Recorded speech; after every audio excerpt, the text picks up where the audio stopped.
not how good a bike rider you are. It's how much you can suffer that really counts. Because you go through long periods of this.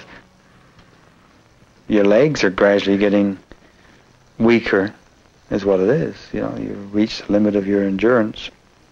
You just get to the point where you can't pedal that speed anymore, and you try all your gears, and then you forget to eat, and you suddenly go weak.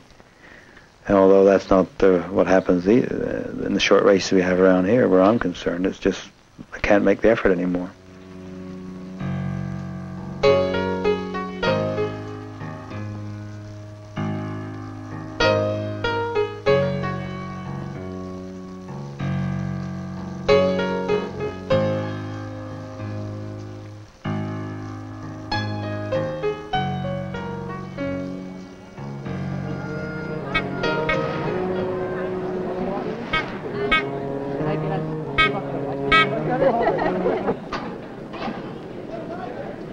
All marshals should be in their positions.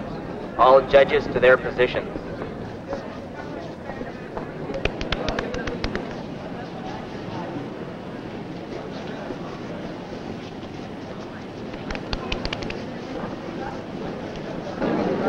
It's 5-2. Haven't worn this all year. How the hell is it going?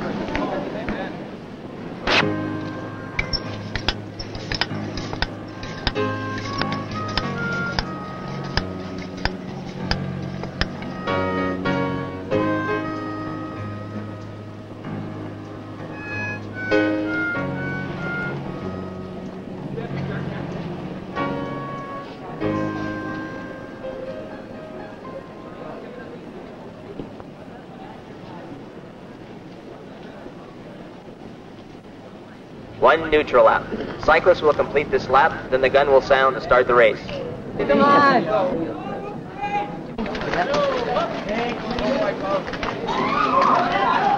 You know, you're best to be at the front at the start of that race and get a head start because there's going to be a pile-up anyway.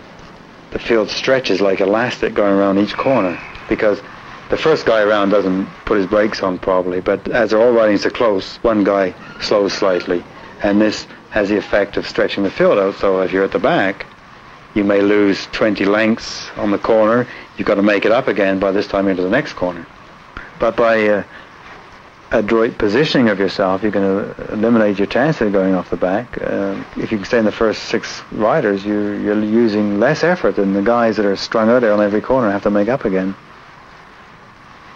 But the worst part about it is we know where we should be, but you just sometimes can't make the effort to get there. To get to that position, you may have to fight your way past 6 riders, which means going out into the wind. And I guess the epitome is descending a mountain pass in the Tour de France for a big race in a bunch of riders. It's incredible.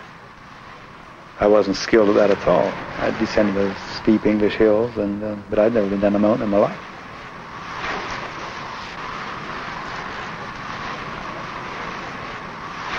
Riders are now coming through for the start of the Gastown Grand Prix. And there they go, ladies and gentlemen.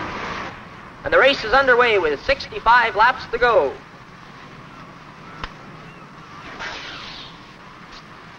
You don't need tread on a dry day on these tires. I think today it's going to rain. Or there's always some drunk upset beer on a corner anyway in this race, it seems. So I don't want to put too much air in.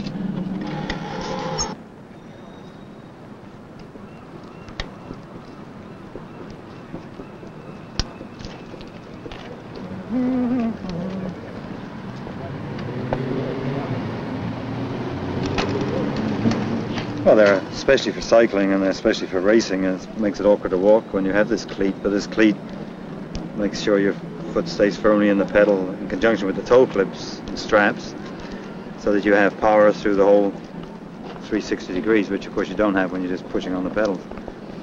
Plus when you're off saddle sprinting, and it keeps you better, you'd lose your pedals sometimes. So they're not really for walking, they're just a light sole anyway, and you ruin them if you walk in them.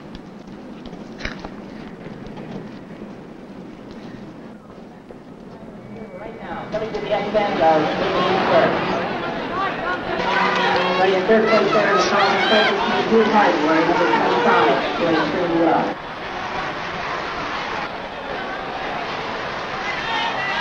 I've rode in 3 bike races where guys got killed, you know.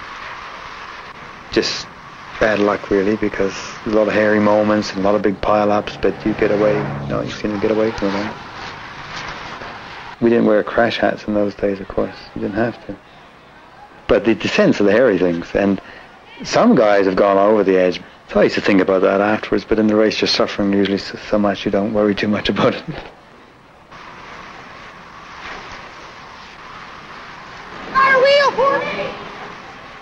Someone seems to be having a few mechanical problems. A wobbly rear wheel. It's good to survive the race. There are a lot of crashes in this, especially in the race I ride in with novices and sea riders. So they usually crew on the corner, and with 3 laps to go, I was on my own, or at least with 2 other riders, which is the safest way to be on the race. And the guy in front of me wasn't looking too hard, and he touched the wheel in front and fell down right in front of me. And he fell to one side, but his bike bounced back, and I actually hit his bike as it was in midair, but it didn't come off. I was lucky. Riders coming through this time are racing for the Veterans Lap Prize.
Like on a downhill stretch or a slight downgrade, you have enough breath to talk, but not always, you know. You might say, who the hell's making it hard up there, you know, the hotshot youngsters are up there making it tough going, trying to get rid of the old guys, you know.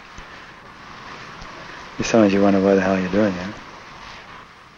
For myself, it's mostly trying to conserve my energy for the sprint finish. It's not the best way to be, but get down to that in time, I guess.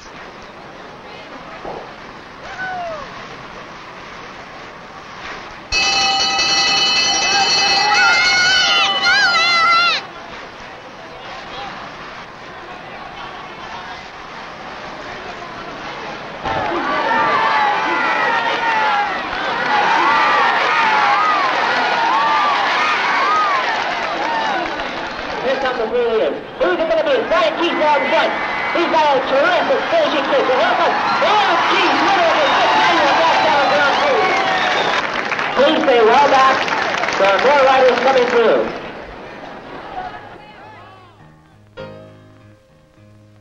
You have to suffer. Let's say on a soccer field, when you're tired, you just take it easy for a little while.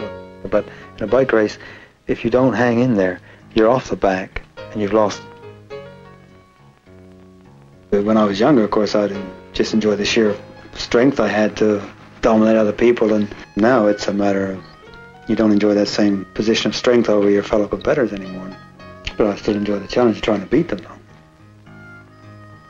Why I do it now is it provides an outlet for my competitive spirit, and also it gives me the incentive to keep in shape.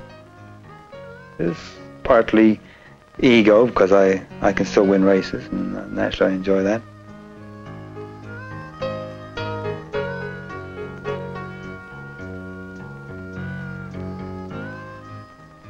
It's nice to have a crowd, I guess, you know, to appreciate your efforts.